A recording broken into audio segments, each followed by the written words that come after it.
Howdy,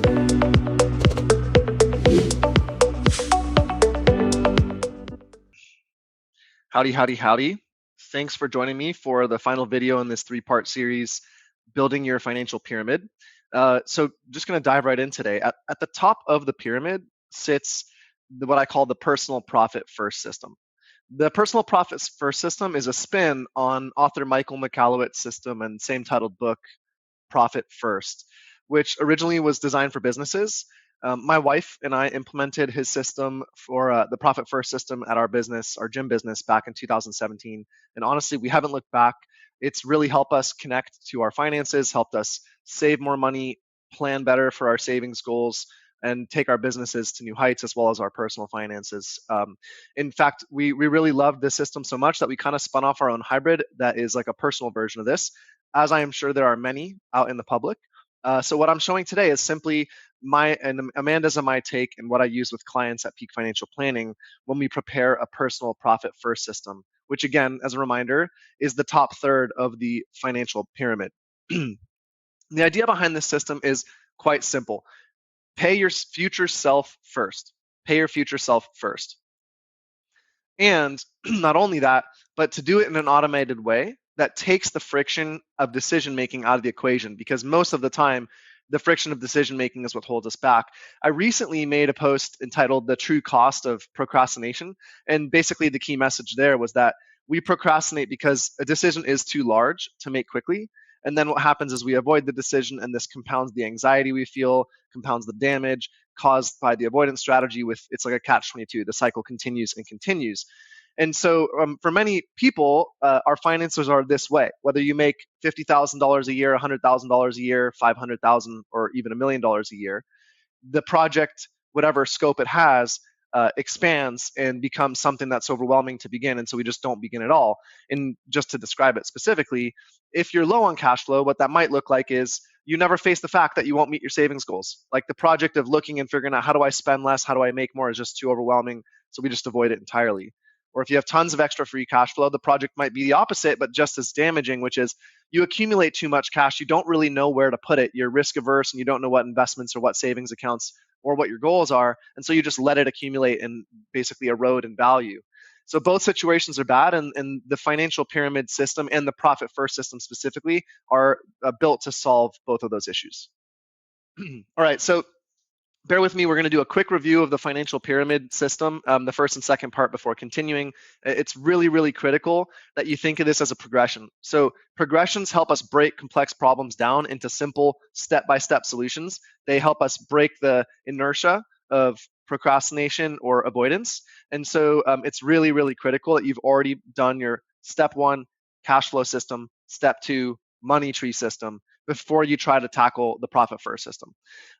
So in order to implement your profit first system and get the time saving value out of it, the automation value out of it, you absolutely need to know your numbers. And specifically what I mean is you need to know your income, you need to know your expenses, you need to know your savings rate, you need to know how much money you really have, and you need to have an idea of where you'd like to send it. And that comes by doing cash flow, which is the foundation, and then doing the money tree, which is your chart of accounts. By building the pyramid from the ground up, you check those items off in the right order so that you have a nice soft landing at the top of the pyramid. You're ready to build your personal profit first system. So if you haven't already watched the videos, again, call out. I'm going to put some cards here. You can go watch the first video and the second video or whatever you haven't. Just put it on 2x speed and skim through it. Your future self will thank you. All right, so step two in the financial pyramid is building your money tree. And I'm going to start there because the money tree is your chart of accounts. The thing about money is it's so abstract, it's so hard to visualize in our heads. What I mean by that is your money flows to a million different places. If you had to keep in your head all the places your money flows to, the 100 different vendors that you pay bills to each month, all the different restaurants you eat out at, all the places you fill gas at, you'd have this insane spider web that could never be manufactured. It's just too complicated. And so because of that, we actually just never try to visualize our money map. It makes it extremely difficult to create a mental image of where our money is actually going, which then keeps us ignorant. And so the money tree solves this problem by creating a really simplified visual flowchart, which is the base for your profit first system. And we're going to take certain accounts from this money tree. And this is just a template money tree I'm showing here on the screen. But we're going to take this template money tree and reorganize the accounts into a useful way so that we can actually eventually automate how the savings or how the application of funds goes, and allows you to stay informed, but basically minimizes the time needed to manage this project. So if you want, I just recommend maybe snip a screenshot of this money tree. I can also make this downloadable if anybody would like. You can put a note in the comments if you would like access to a downloadable, editable money tree that you can move the boxes and make your own version of it. All right, so let me show you what I'm talking about. So how do we take money tree and turn it into a profit first chart of accounts? Okay, well, the first thing is we're going to start from left to right here. And everything is going to be thought of as buckets, not as accounts, okay? And the reason we're going to think of these as buckets is because some of these buckets are going to actually be broken down into multiple accounts. Now, how you handle that, whether you like to have 10 accounts, each one specifically allocated, or one bucket that handles all the different items or line items that belong in that account, it's up to you. I'm going to show you examples of both, and I'm going to explain what I mean. But we're going to consider these as buckets, and we're going to start from left to right. Your first bucket is your income bucket. And then your second bucket is your monthly expense bucket, and then your one-time annual expense bucket, and then your profit or savings account bucket, and then your wish list savings bucket, and then finally your tax bucket. And the tax bucket is going to have specific case-by-case scenarios, so we'll tackle that at the end. But just to repeat, each bucket may have its own series of accounts within them, and the goal is eventually to turn these buckets into checking or savings accounts at banks with automatic transfers between them. And so let's begin with your first bucket, which is your income bucket. Your income bucket is the bucket where your actual wages and income should be deposited into. And in the profit first system, your income balance will range from 0 on the low end to 1 month's worth of income on the high end. The idea being, if your income is $9,500 a month, then your bottom range is going to be 0, because at some point all the money from that income bucket will be allocated to the right across this flow chart, which I'll show in a second. And at the top end, it should be 9,500 if you have it so that all the money, like if you get paid once a month, let's say, and all the money gets deposited at one time. The reason this works this way is we're going to set up a series of automatic transfers, and this will in effect limit overspending because you're telling your money where to go automatically, and it will also limit over accumulating because you won't have money just sitting in the account. Everything is going to have an assigned location to go into one of these buckets that's done an automatic transfer. So it essentially kills both problems. I'm going to show you what that looks like. All right, so let's jump into the monthly expense bucket.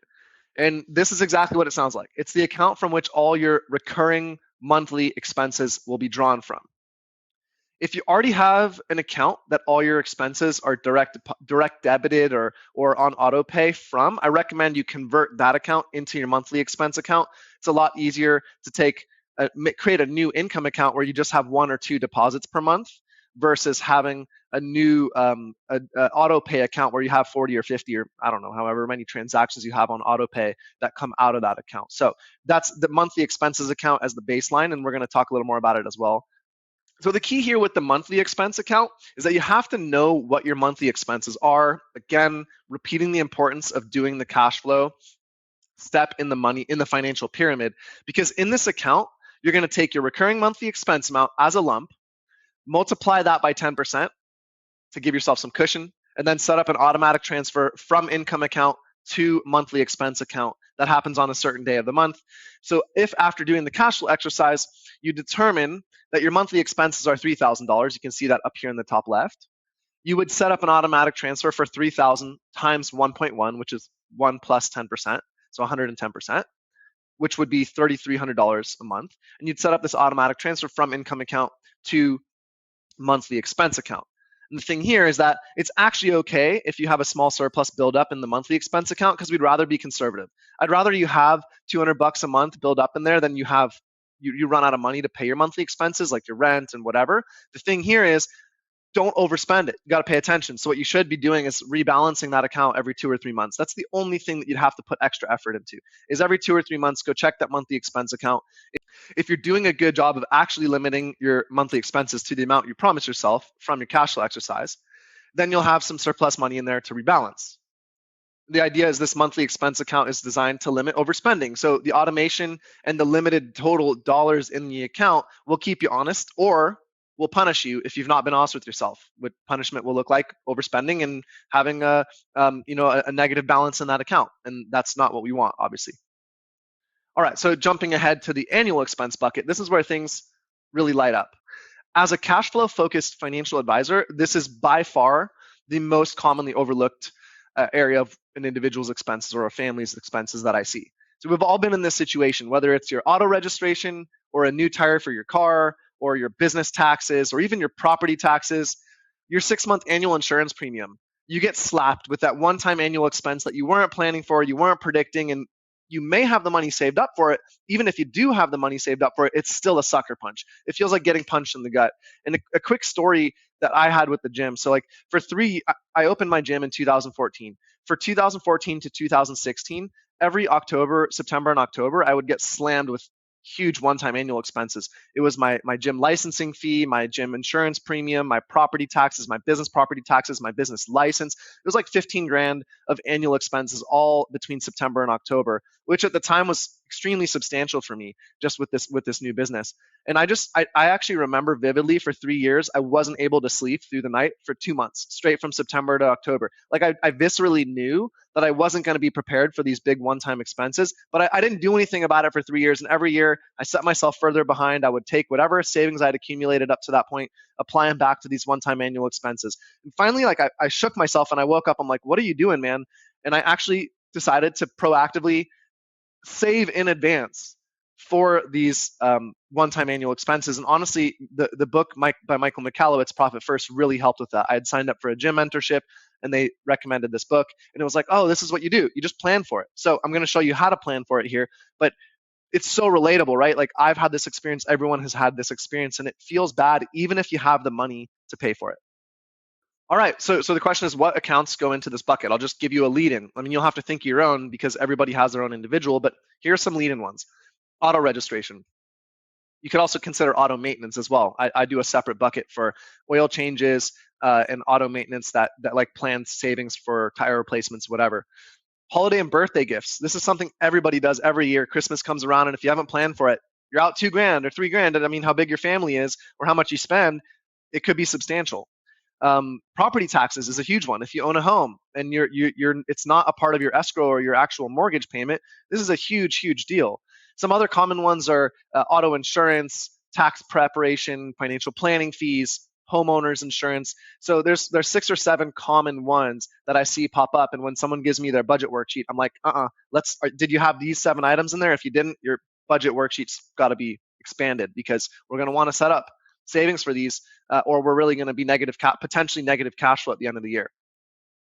Now, the thing is, going back through this list, you don't have to have a separate account for each item here. What you have to know is what's the total each year for those items that you're going to allocate. And then you could put them all in one bucket. It could be one bank account titled annual expenses. You could keep a separate Excel list that, or even a sticky note that says, here are my 7 annual expenses. Here's the total. I'm going to take that total dollar amount. Let's say it's $10,000 a year for property taxes, gifts, and auto expenses, auto registration and insurance. I'm going to take that total dollars amount, $12,000, divide it by 12, and every month have $1,000 go from my income account to my one-time annual expense account. I personally, and I'm going to show exactly my chart of accounts at the end of this presentation, I personally keep separate accounts for different things because I spend them at different times of year. I like to know where I'm at, and I want to make sure I don't overspend. So I like to know where I'm at in my savings target at that point of the year when I have to actually proceed with it. So again, just to repeat, the result of doing this system is to avoid that sucker punch of those big annual expenses and make sure your cash flow is accurate to the way you think it is. And so moving forward, let's go to the next one. So this is your profit/savings account. Your profit/savings account are your proactive savings buckets. And actually, I'm going to tackle the profit savings accounts and the wish list savings goals together because they're kind of one and the same. And when you think about these are your proactive planning for savings, and you're going to have to prioritize between these 2 buckets on your own. It's going to be family and person dependent. But the thing is, they're proactive. And the idea is we need to tell our money that it's going to be saved. Not only that, we need to tell ourselves that we're going to save money. And the way we do those things is we have to have completed our cash flow exercise and completed our money tree exercise. And if those steps are done, then we can proceed. If they're not, you really need to go back and do those first 2 steps. This video assumes that you've already finished steps 1 and 2, cash flow and money tree, and that we're going to proceed as though you have a surplus of cash that you can allocate towards savings and investment goals, which are what we're going to go through in these 2 buckets. So with your cash surplus, you're going to be directing how much of that surplus should go into paying your future self by allocating it between your investment accounts, your savings goals, et cetera, et cetera. And so you can see some examples here. I'm going to show you profit savings accounts. Some examples of those are your emergency fund, 401k or Roth IRA, whether it's through work or through your self-employment or outside of work. 401k could be transferred to or interchangeable with 403b, 457, whatever, or a taxable brokerage account. Those are 3 different types of what I would consider profit/savings accounts. And then you have your wish list saving goals, and those are down payment on a car, or down payment on a house, travel fund, or a home improvement fund. And you can see this list could go on. It could be that new laptop or a new piece of equipment for your business or a new camera. Whatever the case is, those are wish lists and saving goals. And again, you're paying your future self by doing this, because if you were to buy those things without saving for them, you'd be pulling money from your future debt in order to pay for something today and saying, hey, my future self will pay it off more if they make more money or when they make more money, but there's no guarantee that they will. So you're kind of hanging your future self out to dry. Now, in my example here, you can see that I have 6 different account types between the profit savings account and the wish list savings account. And obviously, it could be broken into many more because it's really individual what you want to save for. But if you want to keep things, I have 2 recommendations specifically about the profit savings and the wish list savings. And if you really want to keep things simple, I would break this bucket into 3 accounts to simplify things. One would be an emergency fund account, one would be an investment account, and one would be a miscellaneous carry-all savings account. So that the emergency fund we'll talk about in a second. That's part of the money tree video. We've already touched on it, but I'll repeat it. The investment account could be your carry-all for all different types of investment. You might put all the money in there for the year, and at the end of the year decide, hey, I'll put this much into my IRA and this much into my taxable brokerage and this much into life insurance or this much into an annuity, whatever. And the miscellaneous savings account, same thing. You might have one carry-all a savings account, and you might say, okay, at the end of the year, I'll allocate this much to my house down payment fund, and I'll allocate this much to home improvement fund, and I'll allocate this much to whatever the other thing is, buying a new, an RV, whatever. And the project of determining how much you need to be allocated for each of those accounts is actually a big fly in the ointment that does stop many people from proceeding with the system. And if you want to get that detailed, I actually recommend you work with a financial planner like myself. There's many good financial planners out there who will help you find out the numbers, plan out the timeline, and then have a systematic allocation of your cash surplus so that you know you're going to reach the goals you want by a certain time frame. If you choose not to go that route, then my recommendation is that you do it in this order. First, you send all your surplus cash flow to an emergency fund account until you hit your emergency fund cap. Typical cap for emergency fund account is 3 to 6 months of expenses. Once you hit that amount, then you're going to take your surplus cash flow and split it 50-50 between your investment account and your miscellaneous savings account. That's just like an easy catch-all way to do it if you don't want to get more nuanced and complex about it. And it's better than anything that most people are doing outside of the system. So that's a good place to start. And again, you would set that system up through a series of automated transfers so that you don't have to think about it.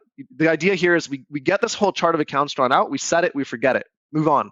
You have to check it periodically, but it's not like a monthly thing or a bi-weekly thing where all of a sudden now you have to spend an hour every week kind of doing your journal entries and bookkeeping and setting up money flows. No, the technology has made this so much simpler. All right, last but not least is the tax account. And so the tax account specifically only applies to self-employed individuals or people with like freelancers with business income. And if you're a W-2 or your employer is taking care of this for you for the most part.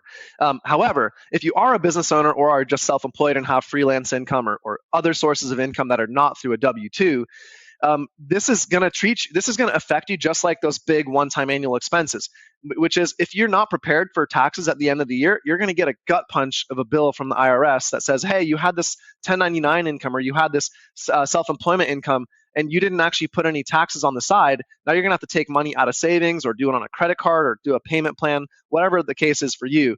And so, again, let's get ahead of it. Have a tax account. Now, this video is not tax advice, so I can't tell you what you should do with regards to how much you should set aside for taxes. But I can tell you that personally, I allocate 35% of my revenue from Peak Financial Planning and from my wife's gym business into a tax saving account. And we have a combined tax savings account. And if at the end of the year my tax bill is less because I have more deductible expenses or I've done capital investment into the business, that's great. Then I'll pay myself a bonus by at the end of the year, once I know my taxes and it's less than the amount I've saved, I'll take that extra amount as a bonus. Good for me. I'd rather be prepared than end up with the problem with the IRS. And a lot of the times I end up over prepared and give myself an extra savings bonus because I was prepared. All right, so let me show you actually my chart of accounts. So this is a screenshot of our Wells Fargo. This is for our gym business, and at the top here we have Incline Checking. Her business is called Incline Strength, and from there there's a series. This is our chart of accounts. We have an Incline Strength tax and tax prep account, a personal checking account, which would be considered our monthly expense account. Then we have our our house account, which is our property taxes, our homeowners insurance, an allocation for maintenance, all the yearly fees that we have, yearly a cost associated with our home. Then we have a life insurance account because we have a one-time a year life insurance premium, a gifts account, an income taxes account, auto expenses, which was our catch-all for registration, maintenance, and all that stuff. We have a subscriptions account, which is like Amazon Prime, all our one-time a year subscriptions, like newsletters or newspapers or things like that. And then we actually have a travel account because we like to, at the beginning of the year, plan how much we'd like to travel, what will our annual budget be for that. Let's set that money aside so that we're not going into debt for it, and it gives us a hard limit. And we do a lot of travel, and we always stay with very close to our budget when it comes to that because we planned it in advance. This is our actual set auto transfer system. So we have auto transfers, I think it's 7 every month that go from that Incline checking account, which is the income account, to the series of other accounts. And you can see that here. And if you'd like, you can just pause and look and see how that's organized. I'll give best practices for how to set this up in a minute. And then this is Peak Financial Planning. So this is my financial planning business, and I have the same thing. I have an operating expense account, an owner's compensation, which is an owner's income, a general Peak Financial Planning account, which is like a savings emergency fund account for the business, a profit account, a revenue, which is the income account, and a tax account. Super simple. And so you can just see that having these systems for both businesses makes our lives much simpler. It keeps us from having one-time annual expense issues, as I mentioned with the gym. It also keeps us from having one-time tax issues where we're not prepared for taxes, and we're super proactive with our savings. All right, so to summarize, how do you get started? Okay, so number one, I recommend you start by drawing your chart of accounts. So if you already have your money tree exercise, take that, put it up on the screen. Then go take a blank piece of paper and from left to right, draw out the profit first diagram that you can see in this video. Just zoom back 5 minutes to that one that shows income with the 5 chart of accounts to the right of it. Take that and draw it on a piece of paper. For each bucket that's in there, your annual expense bucket, your profit savings bucket, and your wish list savings bucket, draw out the list of accounts or items that belong in each of those buckets. Once you have that, keep that on the piece of paper, and then you're going to go to your bank. Wells Fargo, Chase, all of these different banks offer no-fee checking accounts that are super easy to open. You can do it all online. You don't need to go into a branch. It doesn't take any time at all. Just go open however many accounts you need in order to match that chart of accounts that you've just drawn. Almost all these banks will have either a no-fee baseline or a system where as long as you have an auto transfer on a monthly basis, until you have a minimum balance, usually it's like $100 or $300, that account has no fee. So we have this whole system running on no fee accounts. Now the thing here is, don't get hung up on interest rates. You don't care if these checking accounts have a good competitive interest rate, because money is not sitting in these accounts and accumulating for long periods of time. You're putting money in there to then spend it on the thing you've allocated for. So don't get hung up on that.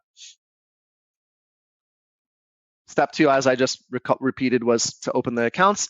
Another tip is nickname and label the accounts. You don't want a bunch of accounts with digits. It's just going to be too hard to manage and remember which account is which. All the banks offer you the ability to nickname, as you saw from my screenshot, and I'll bring that back up again. All these accounts are named.